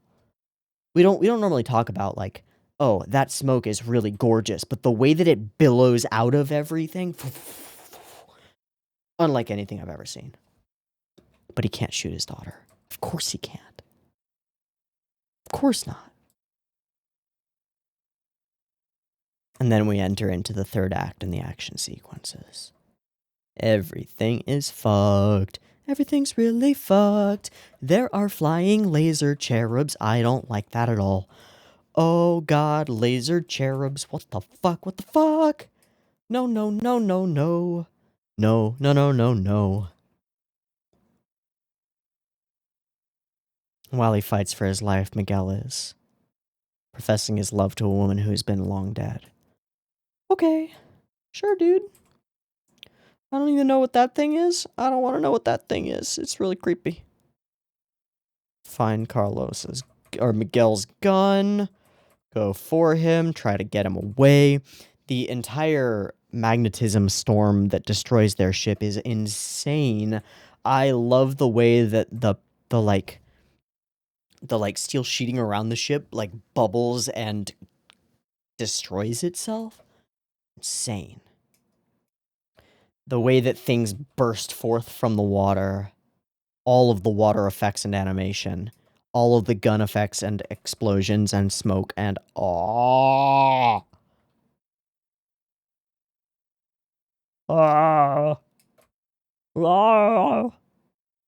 This is just her memories and so much more. But he chooses to go. Chooses to go. And it's time to tempt you. This is the coolest thing to me, is that there are pieces of reality poking through into the illusion. And it's not her speaking, it's the computer that's carrying out her wishes speaking, right? Trying to present individuals with something that will get them to stay. Why can't you accept reality? It's not programmed to. I love this frame. I mean, I hate it. It's super creepy, but I love that about it. I've made my Carlo eternal. He will never change his mind. And then she even, or the computer, even questions itself. And through doing so, questions its own purpose, right? Its purpose is to recreate memories for Ava. But what purpose is that if they're falsehoods? If they're all controlled? What does it mean to be loved if you commanded a thing to love you and it can't refuse? So, another memory. Terrible, terrible one. One that Heinz himself has suppressed. The man who talks about his daughter, his little girl, and getting back to her one day.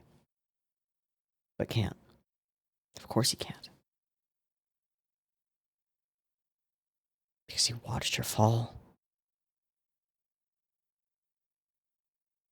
Slip.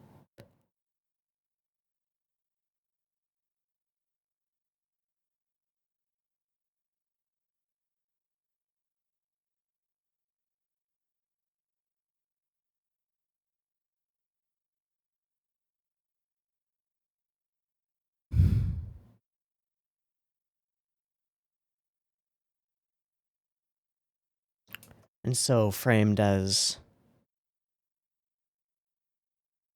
almost a Madonna, almost a Pieta, you could say, actually.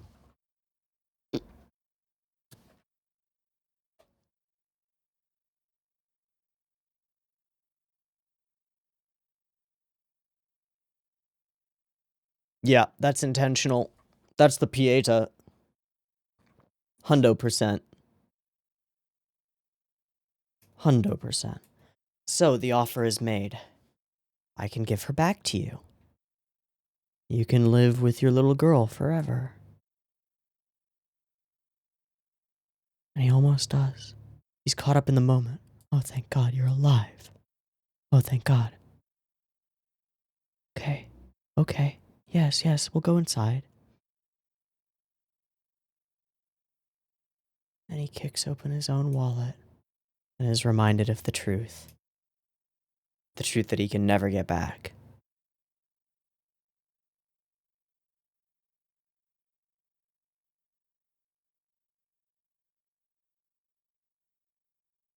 Second mate.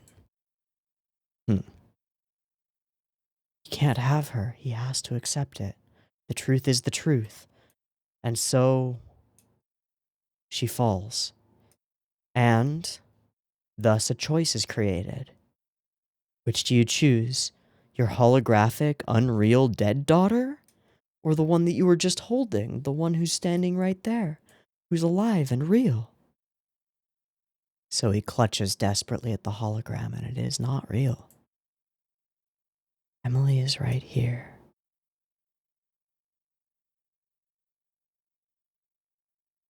But then, he makes his choice. He chooses a real dead daughter over a false living one. And when he does so, it becomes real to him, and he can embrace her, and hold her, and accept that this is the truth. And he can finally mourn. The illusion shatters. Memories are not an escape. I just heard the doorbell. I assume that that's not somebody who needs to get in, so I'm gonna ignore it. Okay, creepy holographic. Ah! Ugh, like in fucking forms and rings and shit.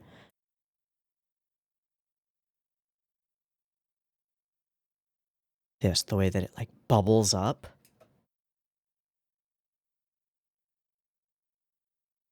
And they end up destroyed.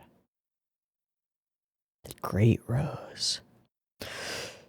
So at this point, I don't really know what's going on. I don't know what that is or how. Why is there a little glowy thing? I don't really know.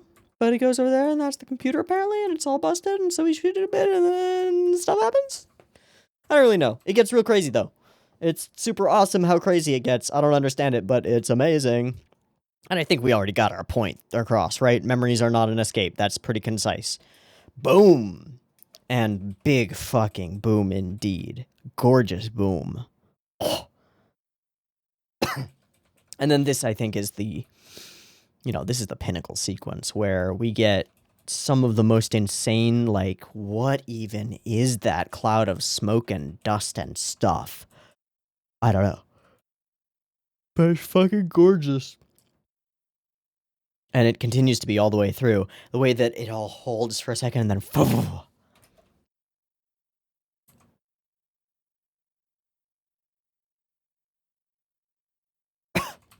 And all the while...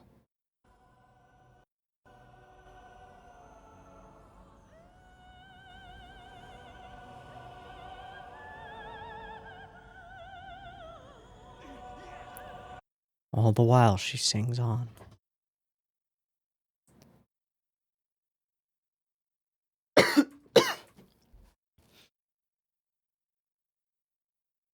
Pushed out and shot adrift into space. Another wreck added to the rows. And then we see the truth. That she has been lying there dead for a long time.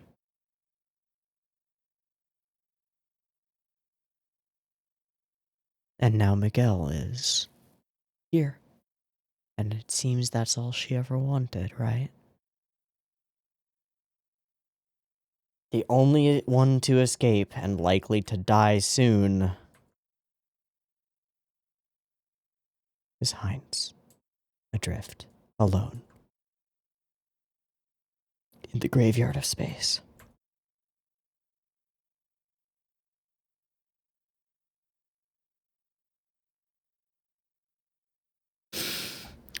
Okay.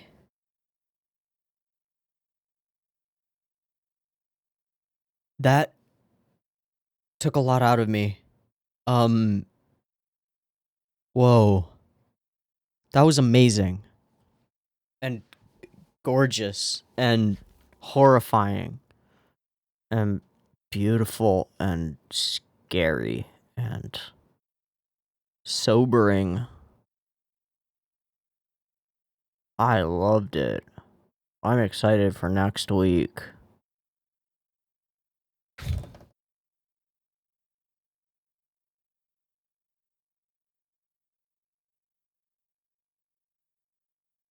I'm excited for next week.